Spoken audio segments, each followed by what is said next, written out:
Medio siglo atrás esta secuencia se convertía en objeto de polémica, retratando la moral de una sociedad atormentada que atravesaba una época política de amargos recuerdos. Hilda fue un chorro de frescura lanzado sobre las acartonadas convicciones morales de una dictadura militar con ambiente de sacristía, donde, como decía un chiste de la época, estaba prohibido todo lo que no fuese obligatorio.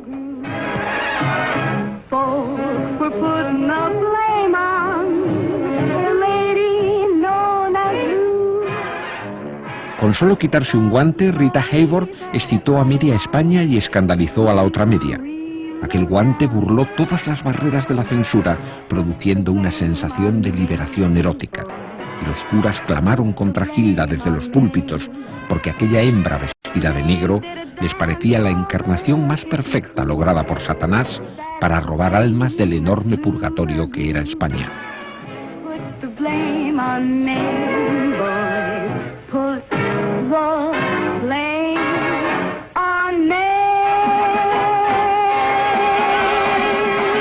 Al cine se le calificó como una de las verdaderas plagas de Egipto.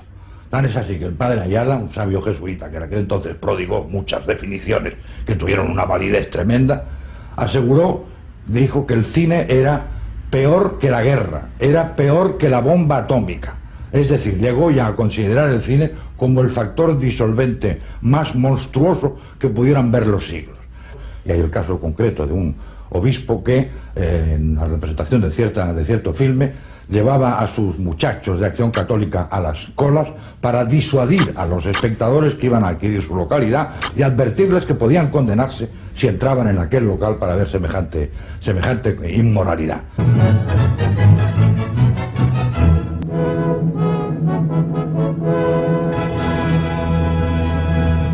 Ante una multitud compuesta por más de 30.000 personas, se celebra el santo sacrificio de la misa, oficiada por el párroco. La Iglesia Católica hizo más y mejor propaganda de una película que con Hilda. Y además hay que tener en cuenta que fue un escándalo español, porque en ningún país europeo ocurrió nada, ni en Estados Unidos nada similar. Y eso fue debido a la hipersensibilidad eclesiástica. Se había estrenado en octubre la película La Fe de Rafael Gil, que provocó ya irritación en los obispos, porque era la historia de amor, era una chica joven, apetito rebelde, histérica, enamorada de un cura, ¿no? Y eso molestó mucho, y incluso en Barcelona el obispo Modrego alentó o autorizó a los jóvenes de Acción Católica a agredir la pantalla del Cine Coliseum con tinteros tinta china, ¿no? En ese clima encrespado que la Iglesia veía que la censura civil era demasiado permisiva, aparece 3 meses después Hilda, y eso fue la gota como el vaso. Usted ya no puede ser mi confesor. Sé que estoy condenada, pero yo le quiero a usted. Te quiero más que a mi salvación. When they had the earthquake in San Francisco back in 19... Sin embargo, el cine estaba sujeto al férreo control de unas juntas de censura apoyadas en 3 patas: Falange, Ejército e Iglesia, en las que el representante de los obispos tenía derecho de veto. Inexplicablemente, la censura no puso reparos a Hilda, tal vez porque la provocadora secuencia terminaba con un bofetón como justo castigo a la lascivia del personaje, sin reparar en que aquello añadía morbo a la situación. Ahora todos saben que al poderoso Johnny Farr le engañaron, que se casó con una...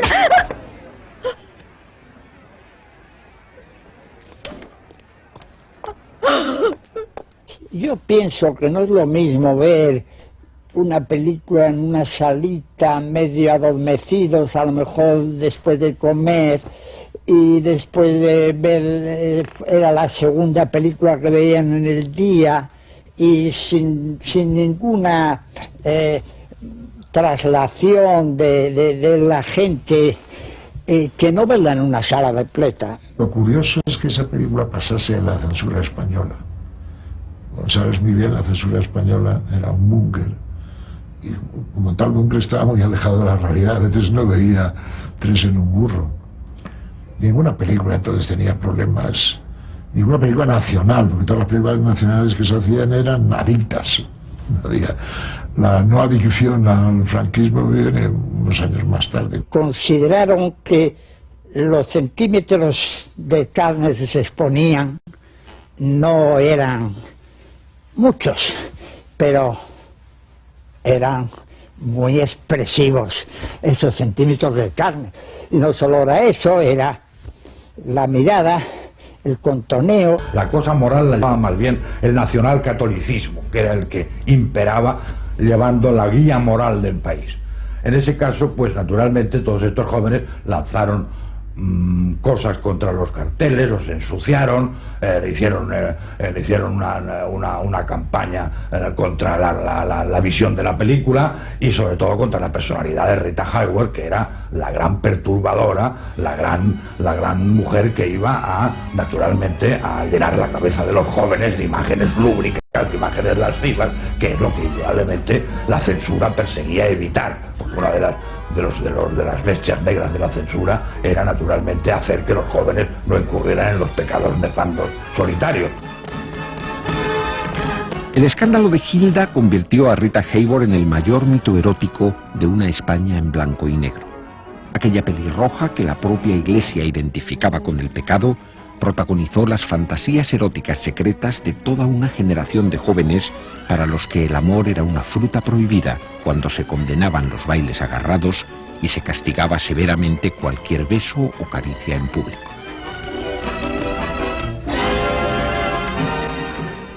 Contar eso ahora, sobre todo para las nuevas generaciones, es que no se lo pueden ni creer. No se lo pueden ni creer. Pero de hecho era así. Entonces, ni los que pensaban en escribir, ni se hubiesen ido a confesar como viciosos, entonces como voyeur o lo de eso, con vicios eróticos ocultos, si se le ocurrió una escena parecida. Se creó todo una leyenda en torno a Hilda que hizo que incluso se imaginase que la película era más de lo que se veía. Claro, aparte de todo esto, y que dio lugar incluso a cosas tan grotescas como la aparición de unos fotomontajes en los cuales, al igual que ocurre en las ferias, que mete uno la cabeza detrás de un monigote vestido de torero, pues en el caso se aparecía una fotografía de una señora desnuda ahí con la cabeza de Rita Hayworth, cosas que se divulgó y se vendió y mucha gente se creyó que aquello era lo que realmente aparecía en la película, cuando en aquella época ni en Hollywood siquiera hubieran tolerado un striptease integral.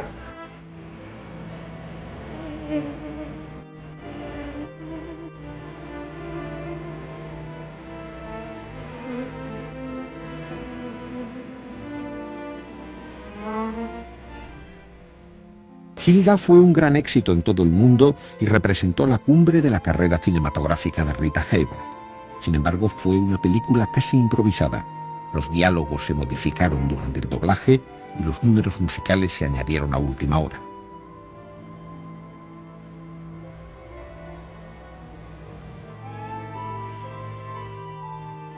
Rita Hayworth empezó actuando en salas de fiestas cuando todavía era una niña. Después fue modelo de seductora fotogenia y finalmente su carita redonda se transformó por obra y gracia de Harry Cohn, el amo de la Columbia Pictures. En sus estudios, Rita dejó de ser Margarita Cansino, la hija de un bailarín español que la obligaba a mantener relaciones incestuosas para convertirse en estrella de Hollywood. Allí un ejército de maquilladores amplió su frente y cambió el color oscuro de su pelo con un provocativo tinte rojizo.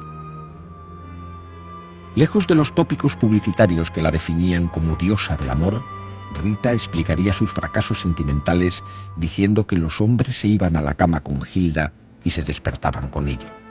Tras 5 matrimonios y numerosos romances, acabó sola y ahogada en alcohol. Me pidió que fuese a hablar con ella y naturalmente yo fui a Castellana Hilton, serían las 11 de la mañana, y me abrió Rita Hayworth. ¿Pero qué Rita Hayworth? Una Rita Hayworth todavía embebida en alcohol, o sea, se acababa de despertar o algo de eso, no estaba ni maquillada ni nada. Me recibió como de andar por casa, pero de verdad, ¿no? Me dio una pena terrible porque estaba ya muy destruida. Y me dio mucha pena porque yo me acordaba de la gloriosa Rita de Hilda, ¿no? Los últimos años de la mujer que fue Hilda son de amargo recuerdo. Sus actuaciones postreras resultaron dolorosas, ayudándose con carteles donde leía las frases que era incapaz de recordar. Finalmente, la maldición de Alzheimer se apoderó de su mente.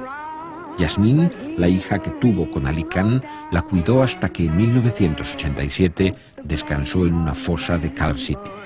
Aunque la prensa del corazón aseguraba que la estrella murió en la ruina, dejó como herencia $1 millón para su hija. A los demás nos legó el brillo de sus ojos y el resplandor de su cuerpo, la indeleble memoria sentimental de una hembra espléndida, embutida en un traje negro ceñido y asombrosamente bien sujeto, que hizo soñar a un país entero en unos tiempos difíciles. Up in the Klondike when they got down.